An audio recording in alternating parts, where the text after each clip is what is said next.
Hey guys, welcome to DECODE NCERT, and today I'm going to be talking about the human respiratory system and the passage of air through the different parts of this human respiratory system. So starting with the nasal passage, it opens through the external nostrils through which the air enters into our human respiratory system.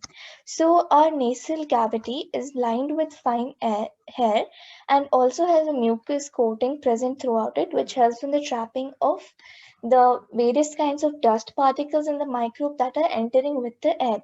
So this is a kind of first step of purification of the air that happens in our nasal cavity.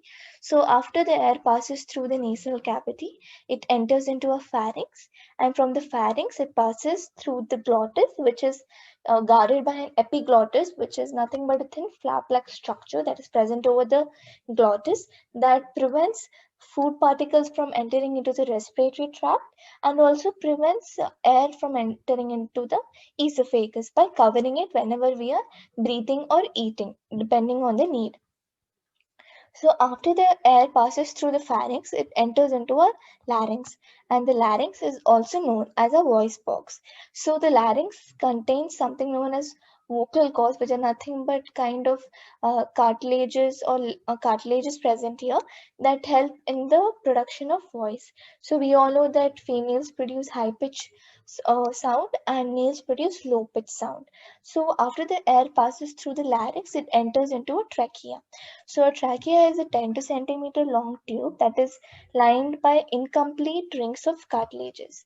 So the role of this rings of cartilage is to prevent the collapsing of the trachea whenever we are breathing in or breathing out.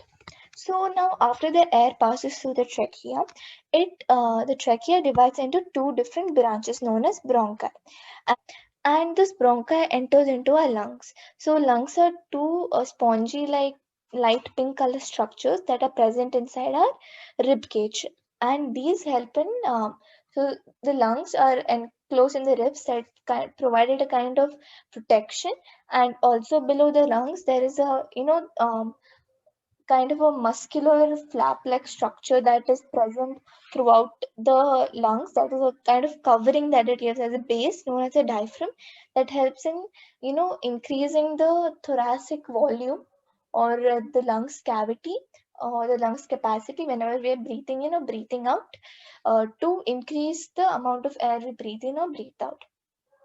So the diaphragm is a kind of a muscular structure present at the base. So now the bronchi branches further into bronchioles, which further branches into primary, secondary, tertiary bronchioles, which finally end up as small alveoli in both the lungs. So there are millions of alveoli present in both the lungs, and these are the functional and structural unit of a human respiratory system, as it's involved in the exchange of gases. So the alveoli here are richly supplied with blood vessels which help in the exchange of gases. That is, the oxygen that is inhaled from the external environment is taken in by a body, and the carbon dioxide that is being produced by the various metabolic processes throughout our body is transported by these blood vessels to the alveoli, where the alveoli sends this carbon dioxide into our lungs back, nothing but through the bronchioles and bronchi back into the same passage through which it entered, and in this way we expire the air. So whenever we're breathing in air, the diaphragm flattens, increasing the thoracic volume, or nothing but increasing the lungs capacity, because we all know that air moves from a region of high pressure to low pressure. So whenever the diaphragm flattens, we are creating a low pressure kind of area and low pressure kind of region, and the external environment is having high pressure, so the air enters through so this is kind of way how the air enters from the external environment into our lungs.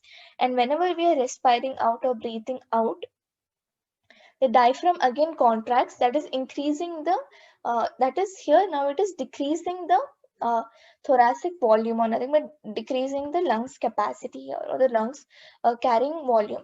And in this way what happens is that here they're generating high pressure, and the external environment here is having comparatively low pressure than what is present inside our thoracic cavity. So in this way we are able to throw out the air.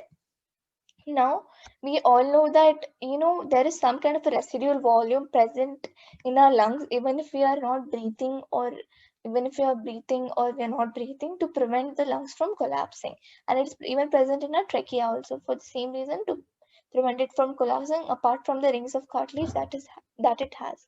We all know that transport of gases mostly happens through diffusions in most of the organisms, but we all know that our human body is a very, very vast system, and it consists of many cells and many tissues present at various parts of our body, and providing the transport of gases through the process of diffusion is a very tedious process.